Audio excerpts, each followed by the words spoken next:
Welcome, everyone. I'm Mark Meister, the Executive Director of the Museum of Russian Art, and it's my pleasure to introduce today's program, The Portrait Tells a Story, Lloyd Patterson in Soviet Russia, which focuses on our current exhibition of the same name. Before I introduce our panelists, we do expect to have time to answer questions at the end of the program, so please enter them by using the chat button at the bottom of your screen. Now on to the introductions. Andy Leddy, who worked at the US Embassy in Moscow and has done contract work in Soviet and post-Soviet Moscow, discovered and purchased the Lloyd Patterson portrait, which is at the center of our program, in Moscow in 1992. Not to give away anything regarding Andy's story, I'm going to stop there. Next, Jack L. High is a journalist and book author who writes about history, science, medicine, and crime. His most recent book is The Lost Brothers, A Family's Decades-Long Search. His articles have appeared in Smithsonian, The Atlantic, GQ, Wired, Scientific American Mind, and the Washington Post magazine. Jack has been researching and writing about the 1932 Black and White Film Group, relevant to our topic, since 1988, and has published articles about the group in American Heritage, California Magazine, and most recently in the Sunday Long Read. At the present time, he's completing a book proposal about the group's activities in the Soviet Union and their later lives. Finally, Dr. Masha Zavialova is the curator at the Museum of Russian Art. Masha was born in what is now St. Petersburg, Russia, and received her doctorate from the University of Minnesota. She has curated more than 100 exhibitions at the museum, and she also works on independent curatorial projects and writes for art catalogs. Masha is an award-winning translator into Russian of the writing of African-American women, and in that capacity, she translated Alice Walker's The Color Purple into Russian. And now, Jack, I turn to you to set the stage for today's discussion. Thank you, Mark, for that introduction, and thanks to the Museum of Russian Art for having me here. It's a great pleasure.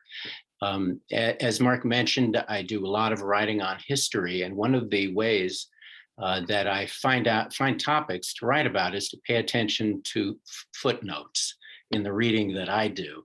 And that's how I came upon this story of the Black and White Film Project that sent 22 mostly young African Americans to the Soviet Union in 1932.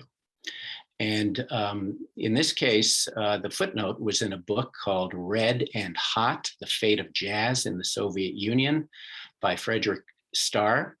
It's a book that I enjoyed a great deal, but at the very bottom of one of the pages was a little footnote that mentioned a jazz concert in Moscow in 1932, and that one of the most notable aspects of that concert was the presence in the audience of a large group of African Americans, and that the Russian part of the audience paid more attention to the group than they had to the music that was being performed. So that's what got me into my very long, some might say obsessive interest in this film project. Could I have my first image, please?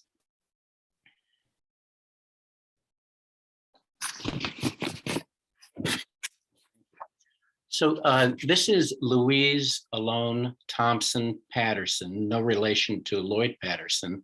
She is really the linchpin, the central figure of the Black and White Film Project. In 1931, she met with a man named James Ford, who at that time was the Communist Party USA's candidate for vice president of the United States. And Ford had just been to Russia and had learned about a project that Comintern, the international group advancing communism worldwide, was they were interested in producing a film aimed at mainly people in third world nations about America's history of white supremacy and racism. And Ford asked Louise Thompson, who was even at that young age, she was not much over 30 at the time, already a quite prominent social activist in New York City. He asked her if she would consider raising funds for the project and organizing a group of African Americans to go to the Soviet Union to be the cast of the movie, which was to be called Black and White. And she did so. She had a hard time with the fundraising. She couldn't actually raise enough money to send members of the group to the USSR, so they had to pitch in on their own travel costs. But it was quite an interesting and diverse group of people that she assembled who volunteered to go. And it included writers like Langston Hughes and Dorothy West. In fact, this would be a good time for the next image. There's Langston Hughes. He was probably the most well-known member of the group, but there were others. But Hughes was probably Louise Thompson's biggest catch to include in the group. They were friends already, and he went along as a script consultant for the film, not as a cast member. The next image, please. Another member of the group, another literary figure, was Dorothy West, who already was becoming well known as a Harlem Renaissance writer of fiction. She wrote novels later on, and she is significant in this group because she did some of her own writing about her experiences, and as did Langston Hughes and some of the others. And she wrote a bunch of letters home to her mother, which well document what she was experiencing. The group left in early summer of 1932, and got there. Next image, please.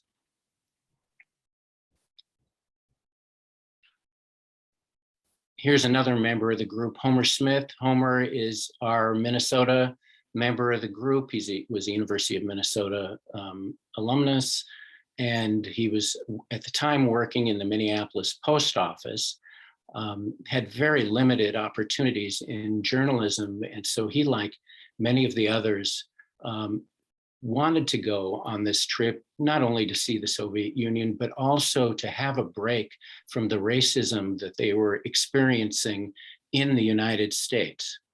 So an interesting thing about Homer Smith's experience is that he stayed in the Soviet Union for many years after the project ended, as did Lloyd Patterson. But he eventually came back to the US around 1960 and denied that he had ever been a member of the group. Next image, please. This is the SS Europa, the ocean liner that they traveled from New York across the Atlantic on the group to, they landed at Bremerhaven in Germany. From there, went to Berlin, spent some time in Berlin. This was really on the eve of the ascent of the Nazi government in Germany, and then traveled from Berlin to Helsinki and took a train from Finland into the Soviet, or to the frontier with the Soviet Union, and then switched trains and continued on into Russia. Next slide, please. And here's a member, a group of the members on board the Europa. And they're not all here. And I think there may be one or two people who are not members of the group in this picture, but you can see Lloyd Patterson, who's the subject of our presentation today, in the back row, second from the right, just behind Langston Hughes. And they had some involved, sometimes contentious political discussions on board the Europa. Next image, please. This is one of the letters that Dorothy West wrote home to her mother. So her letters are archived at, I believe it's the Radcliffe College archives.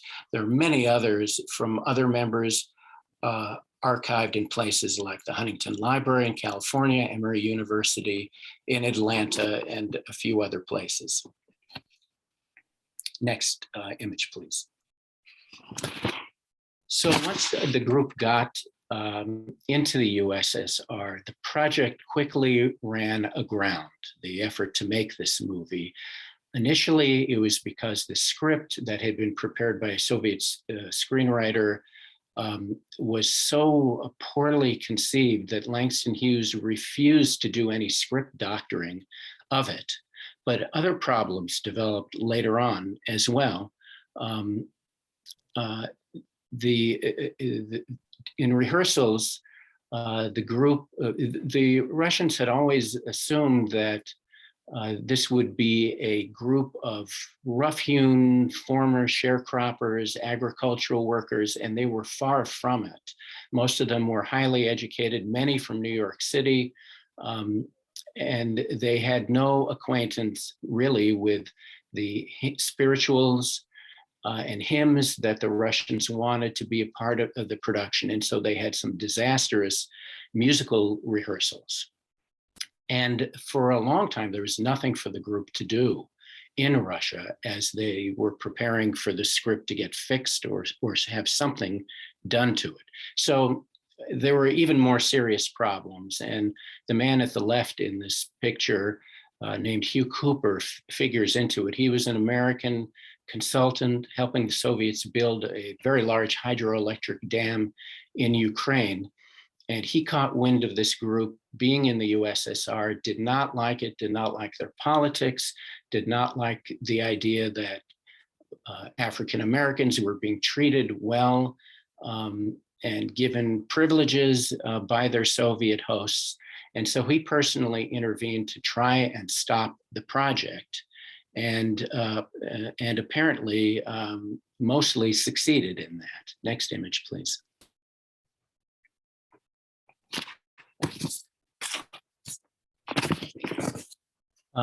The project was canceled by the Comintern, and members of the group were sent home, either back to the US. Some went on a tour of the USSR's Asian republics, and the movie was never made.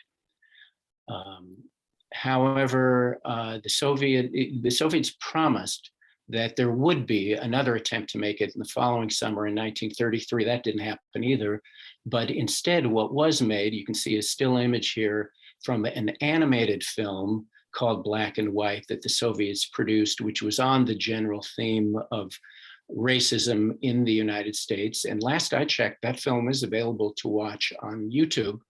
It's very short, something like 8 minutes long, really nothing like the full-length, sweeping historical survey that everyone had expected and contemplated for the original Black and White movie.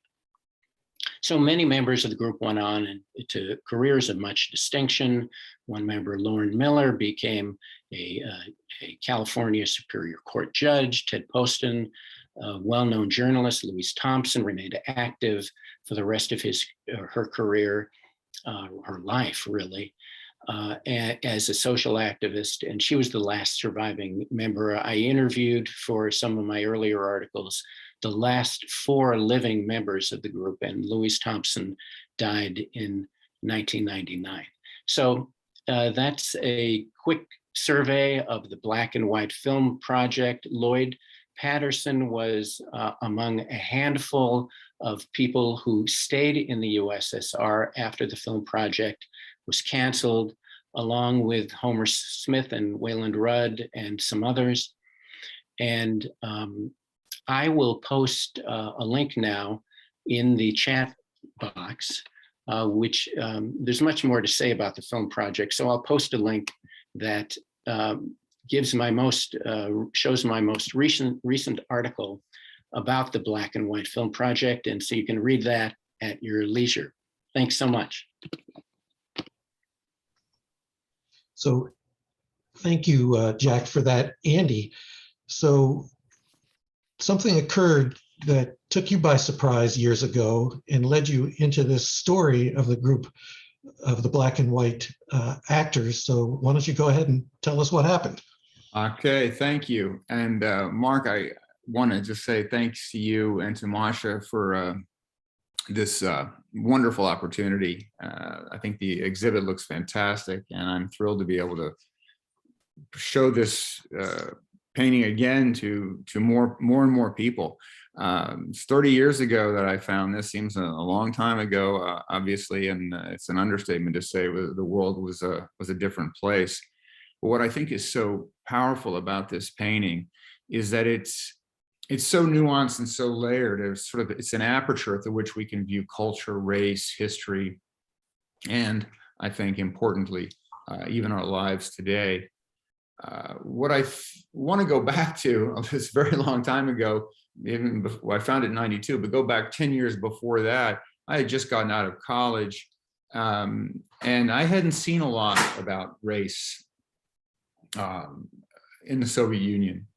Anything that about people of color there was just a smattering. Maybe we heard something about Paul Robeson, maybe Marian Anderson.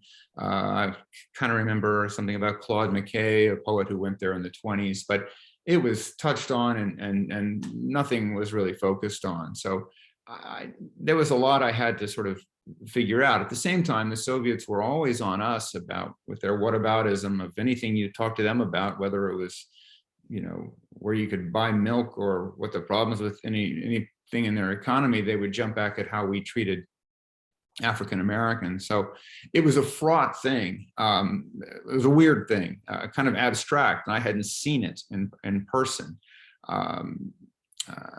So that I was very sort of green about this. So if we go to the first slide,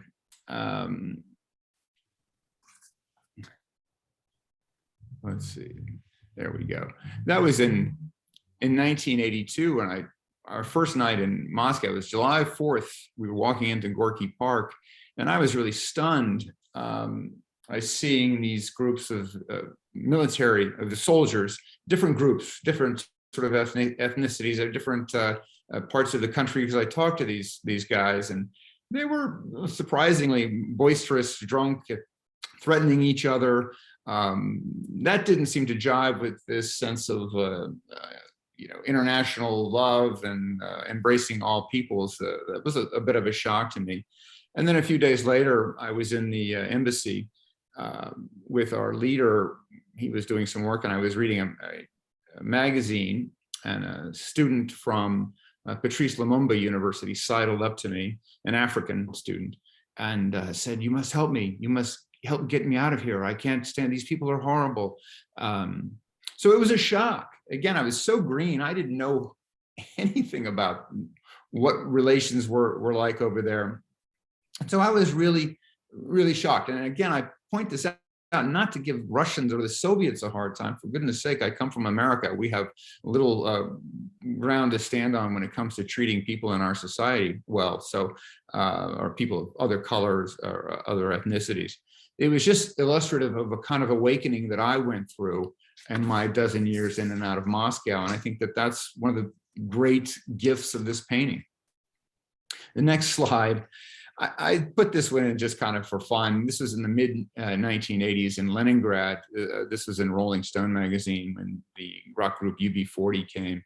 And it was this, this shock, I suppose. I did see over the years, I became attuned to looking at relations between different people of different color, different ethnicities. And some were rude and many not. And to be fair, this kind of reaction could be got in America to this day, I'm sure. So that's just kind of a fun shot that I remember from many years ago. But it was 10 years to the day almost when I got first in Moscow that I was kicking around, as I often did on one of my routes,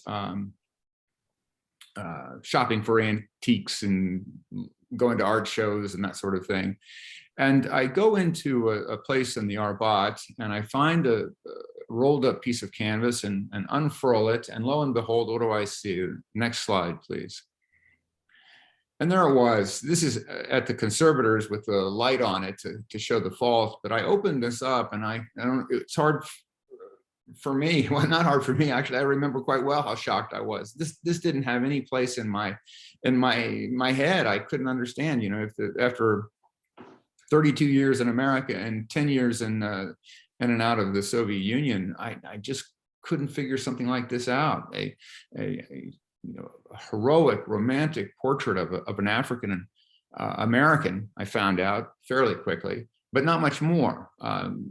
As you go to the next portrait, next slide, and there's as it is today. It's just such a striking thing.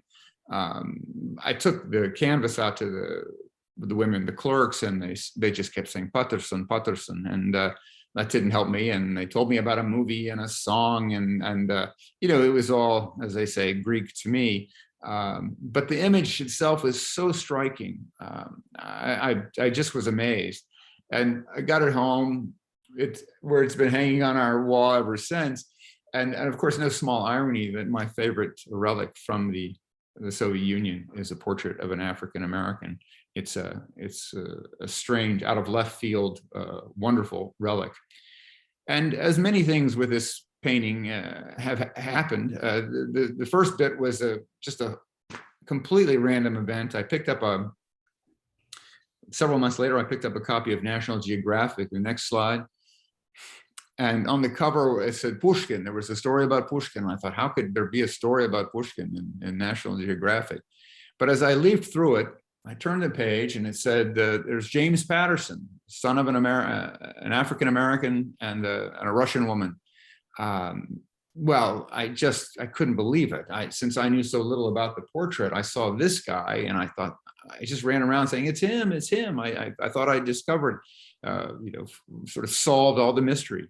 But I got back home, got in touch with National Geographic, and the photographer, in fact, just lived a couple of blocks away, and he filled me in, told me about Vera, Lloyd's widow, and James gave me their addresses in Moscow. And he also said, which was exciting, he said, she's an artist and she probably painted the portrait. So I thought, oh gosh, this is going to wrap up easily. So it was another probably 4 or 5 months before I was in Moscow again. And I went to Vera's apartment, beautiful sunlit space in Smolensk, by the Smolensk station. And she showed me books of her stage designs, clothing designs, and it's just a wonderful meeting. And I guess you can go to the next slide just to show you Vera. She was, boy, she was no nonsense, because when I started talking about the portrait, she kind of turned on me and got aggressive. She said, "Where did you get this? Who did it? How do you have it?" And she really interrogated me and lit into me. And I very sort of defensively explained everything. I was very innocent, but I think the point was that we were both baffled. And so I was shocked. Not only did she not do it, she had never seen it before. And that to me was just incredible. But one thing she did, which only deepened the mystery, was that she went into a stack of photos and pulled one out and showed me. And it was a photo of Lloyd standing in very much the same pose as he is in the portrait. But he was in a theater with a theater curtain behind him. So it was very strange. It seemed clear that the portrait came from that, but again, that his wife had not seen it was absolutely just incomprehensible. So I just kept trying to get more and more information after this. We went to Hampton Institute. They sent me, gosh, almost all of his transcripts. I have so much about him, learned so much, and more what I wanted were personal mementos. Go to the next slide, please. As Jack mentioned, I mean, we could talk about so many different directions of this, the boat trip, the Lloyd's life. It's incredible how much there is to discuss. James's role in this movie is an enormous part of really Soviet cinematic history, and really made him quite a famous person, and I think changed all of the Pattersons' lives. Very, very famous film. Next one. This is the kind of stuff I really wanted to find out. What was his life like? What did he see? I learned about some of the work he did, because I wanted to know whether it was worth it for him to go there. I was too kind of, incredulous. How could somebody leave America? We don't do that sort of thing. And of course, as I said, about me learning about things. I'm starting to see that, maybe it was better for him there, despite what he ran into, despite the timing of his being there. And I think that that's one of those key questions that's so interesting to look at. So I don't want to keep too long, but let's see. Oh, I do need to get back to the painting. One of the things that that's been vexing me for a long, long time is who did this? And such a curious thing. Lloyd died in 1942 after injuries sustained in a bombing attack, a Nazi bombing attack in Moscow. But 3 experts have looked at this and said that it was done in the 60s. Another sort of strange variable. Wife hasn't seen it, don't know who the artist is. It was done in the 60s. He died in the 40s. So we keep going in these sort of strange, different paths. So I guess I wanted you to get to advance to the next, there you go, back up to that one. So one of the things in trying to find out, the son, James Patterson, lives not far from me in Washington, D.C. now, and it's wonderful to see him. He just had his 89th birthday party, and he's quite a charmer and quite a character, and it's great to be so close to him and us being united by this portrait. And another friend was going through his papers and found this February 10 entry. We don't know what year, unfortunately, but it's about the artist Porfiry Nikitich Krylov, who was a member of the Kukriniksi, this art group, this trio, a very famous trio of artists. But it says here that Porfiry Nikitich has been painting Lloyd's portrait and promised us to donate it, but he considered to be a failure, and to our regret, he didn't give it to us. Now, scant as this may be, this is my only clue, really. This is what I have at the moment, and I have reached out to a Krylov museum for more information. But I'm ready to go and look further. But it's one of those vexing things but it keeps me interested and keeps me trying to find things wherever I can. Next slide. As I come sort of wind up here, this was a plaque. This is in Komsomolsk-na-Amur, which is way in the east, the Russian east, where Lloyd, as it says here, worked and died in 1942, in 41 and 42. He was a Lloyd Patterson internationalist, announcer on all Union radio. So that's a nice thing. But I guess I come back to the painting, despite what I don't know about it. I still know quite a bit about it, and I still think there's so much to be learned from it. And it speaks to so many things, not just one man. And I guess I'm really feeling lucky, like I've rescued this thing, this relic, and it's given this sort of everyman a new life, and so many people can see it. And it's no longer just this shocking or unexpected thing, but it seems to me now it's achieved a kind of a sort of unapologetic, fitting representation of a person of color in the 21st century. And as I like to say, welcome home, Lloyd Patterson. Thank you. Well, thanks, Andy. I always find it amazing when I think about the story, the connection to that photo in National Geographic magazine. If you had never seen that photo, we probably wouldn't be sitting here today. There are so many coincidences like that happened, and that one just, I agree, that one floors me. Aside from, it's right up there with unraveling the canvas in the back of the antique shop, That starts it all. So, really... Masha, I want to turn to you now to get the Russian perspective on that group from 1932, and then the significance of the Patterson family in Russia afterward. Hello, everyone. I'm Maria Zavyalova, curator at the Museum of Russian Art.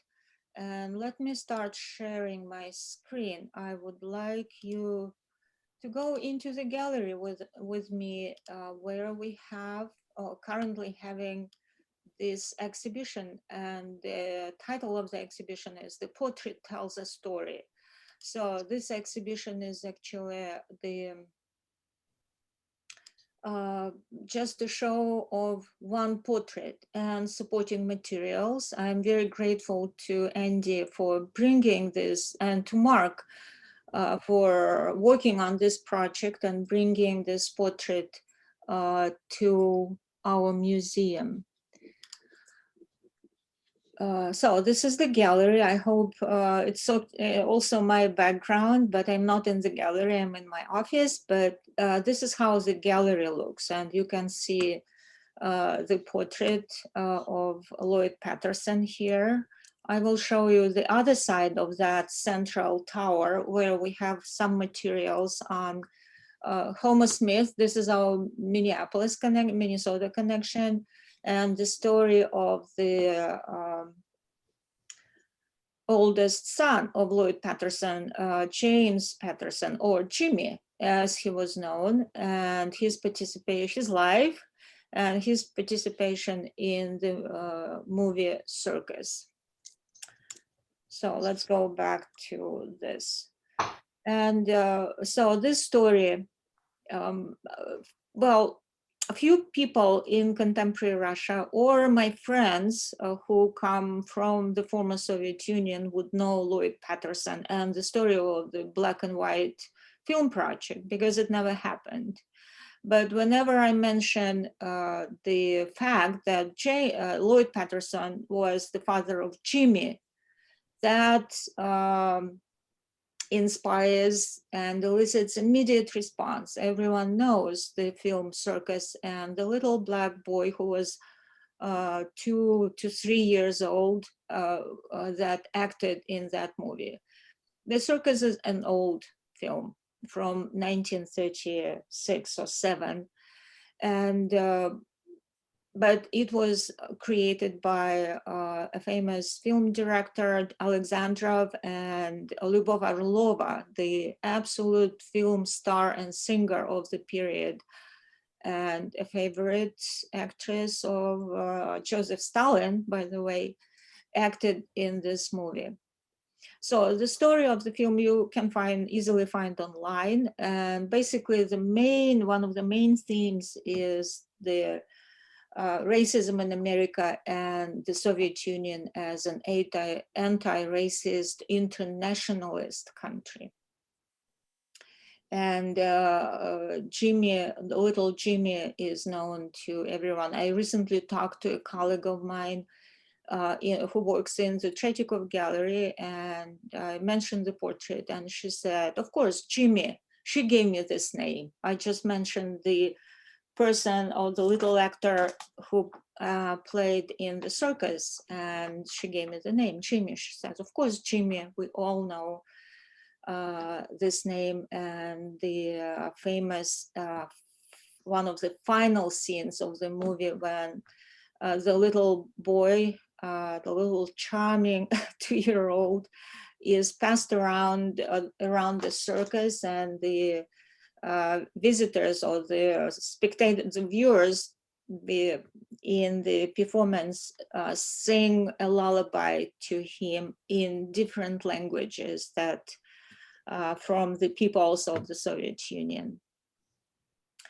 And when I talk about this film and talk about just the general theme of how Africans and African Americans were treated in the Soviet Union, I get a unanimous response that, yeah, the Soviet Union, unlike contemporary Russia, was an internationalist country. First of all, it was an official doctrine and dogma of Soviet ideology. As we know, the Soviet Union is based on the Marxist theory, and Marxist was an economic structuralist. So for him, economics and class differences were the most important concepts and the most important things that actually were the movers of history. That's how history moves, because economic structures change, and ethnic and racial affiliations were secondary to that. And the Soviet Union positioned itself officially as an internationalist country. There was, I still remember, a lot of propaganda, anti-Western and anti-American propaganda that was based on the fact that African Americans, workers, the Black workers, were discriminated at that time in the United States. So that was the official doctrine, and children were educated based on this doctrine at school. Students went through all of that in college, and all of my friends here, including myself, went through the same kind of training. And here you can see the head, the sculptural head by a Soviet sculptor, Naum Mogilevsky, of Angela Davis, who visited the Soviet Union in the 1970s, I believe. And there was a very, like an all-union campaign in support of Angela Davis and her struggles against racism in the United States. And there were meetings at probably every single Soviet organization, schools, colleges, factories, hospitals, army units everywhere in support of Angela Davis. So the Soviet Union is gone. So it's now even difficult to imagine and realize and understand what country it was, what it was like to be in the Soviet Union. It was a kind of a unique experiment.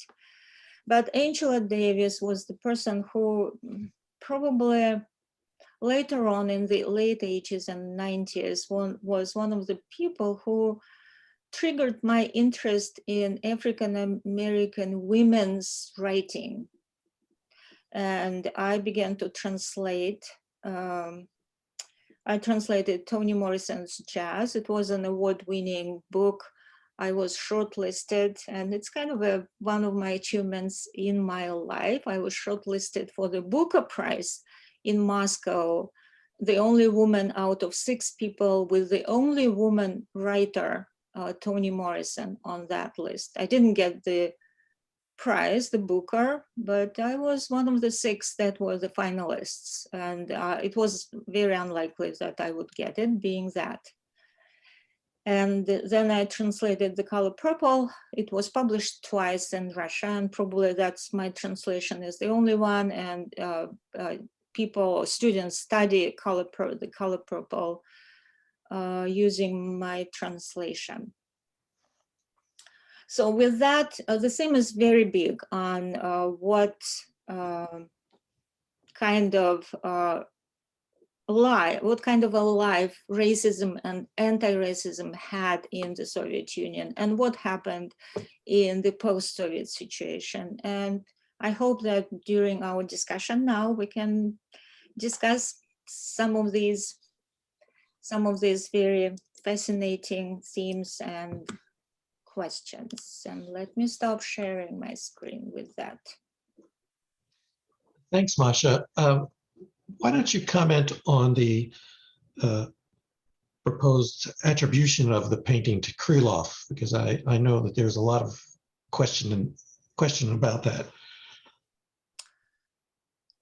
You know, for the professional and reliable attribution, probably this portrait would need to be taken to the Tretyakov Gallery and shown to some of the experts there, or probably the State Russian Museum. I know that the Tretyakov Gallery has paintings by Krylov, and there are specialists who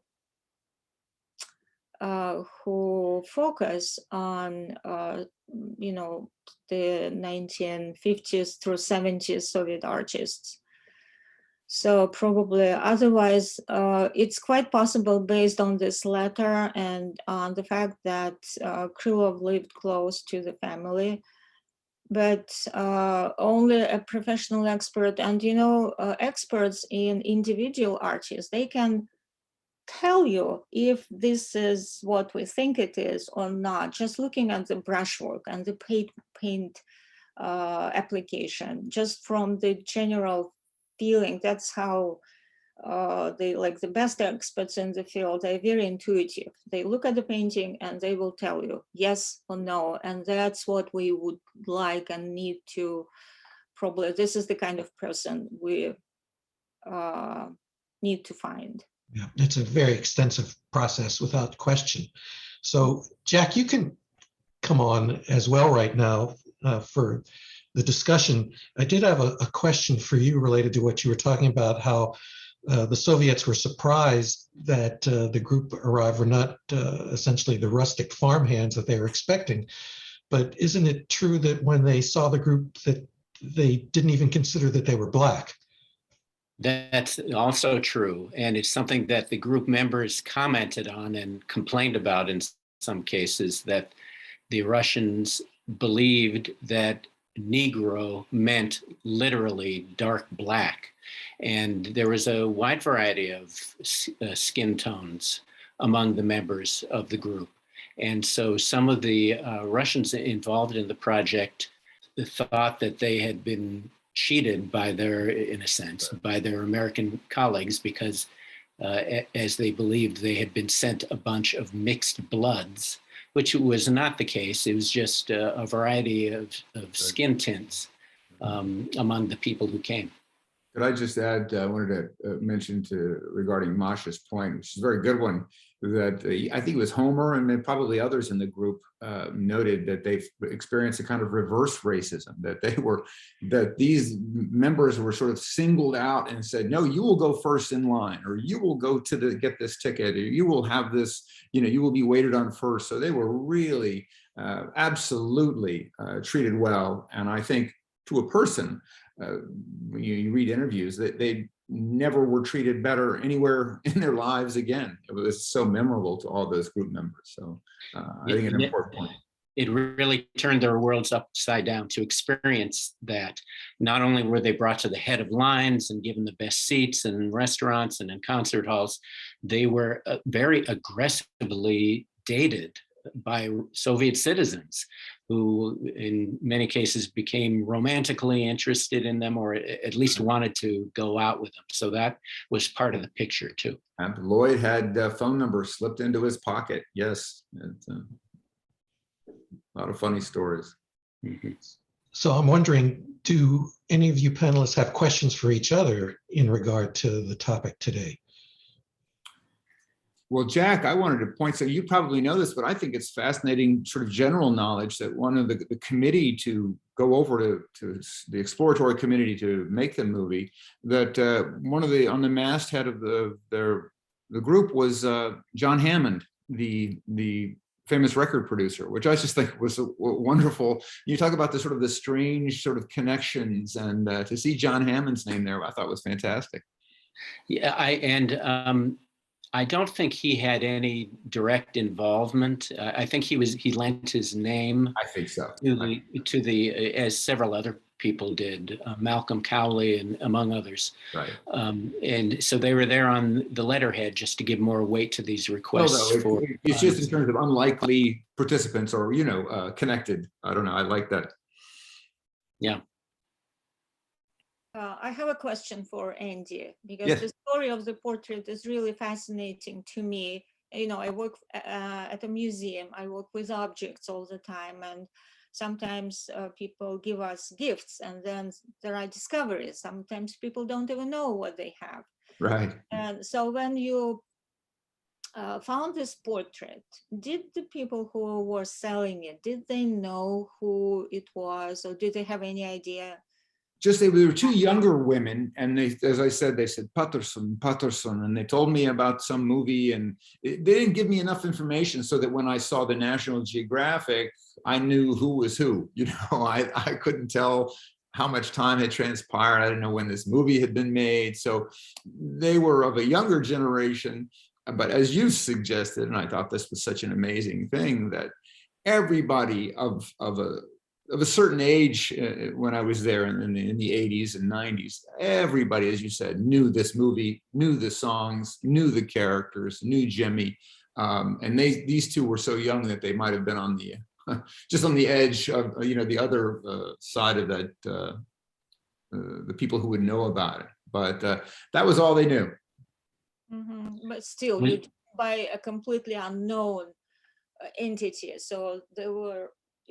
At least you got a clue to who it was. Sure, and it helped, but it is amazing. I mean, so all this time has passed, but all the questions I would have wanted to ask, I should have. Who brought it here? Well, how long has it been here? Where did anything? Because to run into that dead end with Vera, that she had never seen it, and that it was seemingly based on a photograph that she had.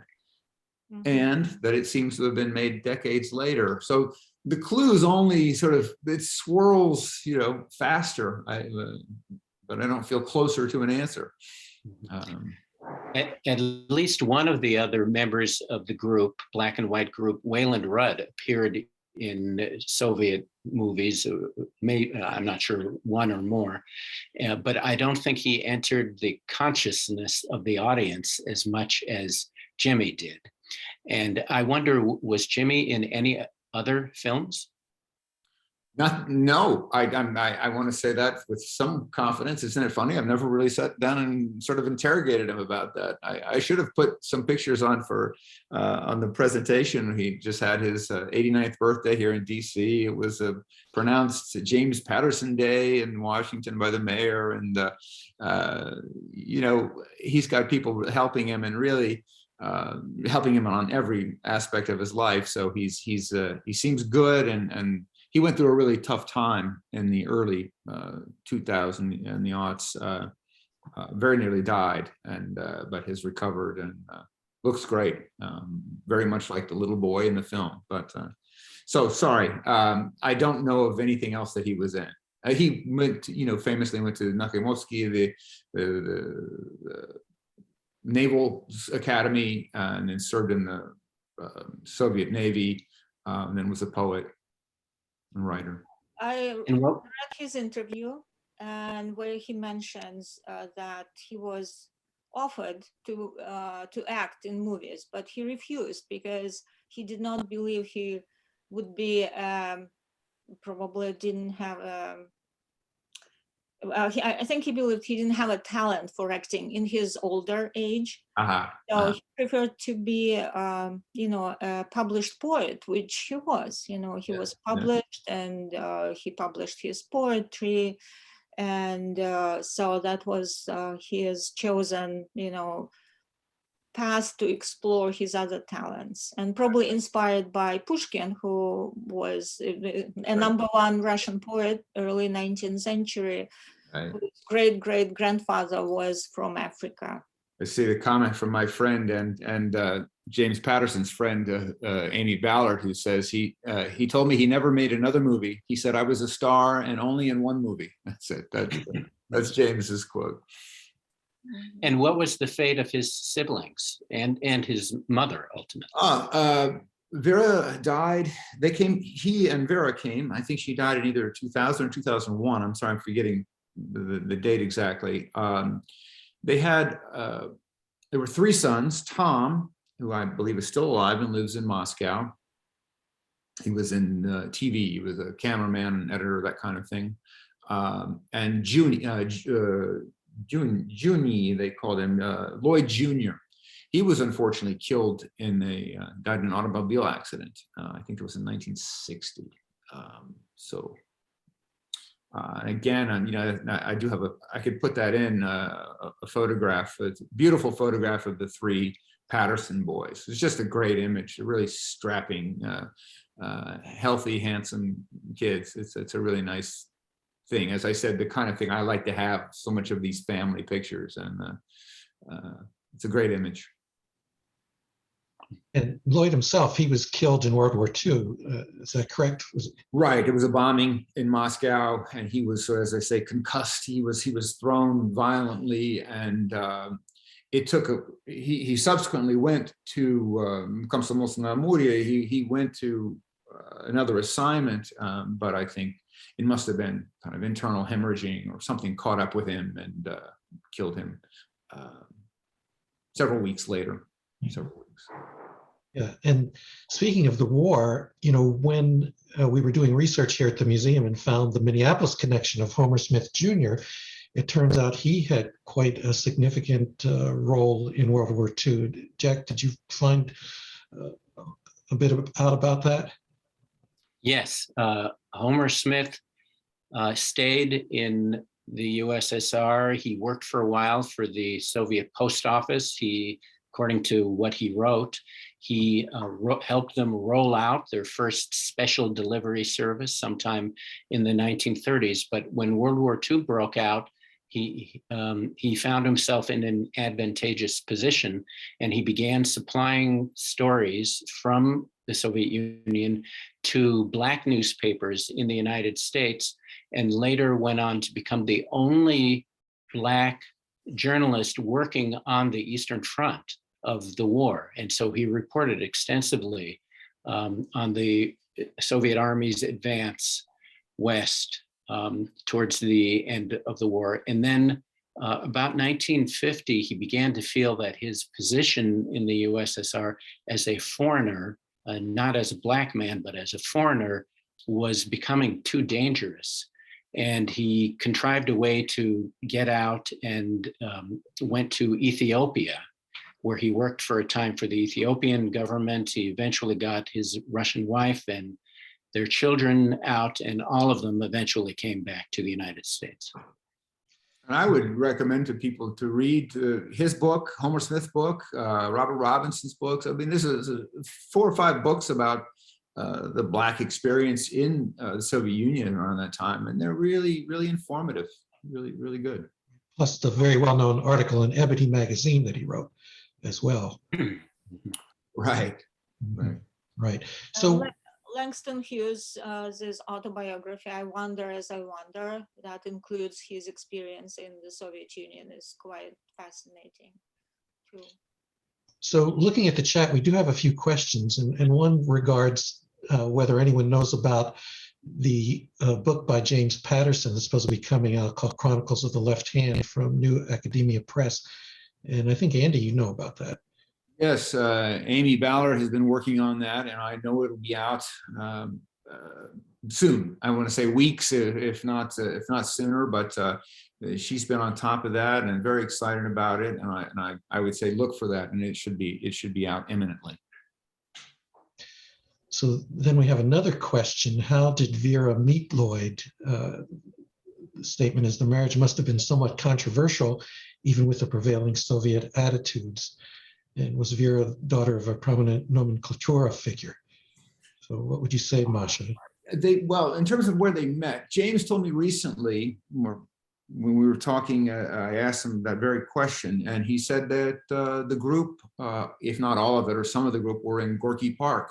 And I could want to just add here what I love about so many of the things that Lloyd did. So were echoed what I did when I was there. I had a job for a while in Gorky Park, and so I love that I kind of tracked him around, and in Moscow we had a lot of similar experiences.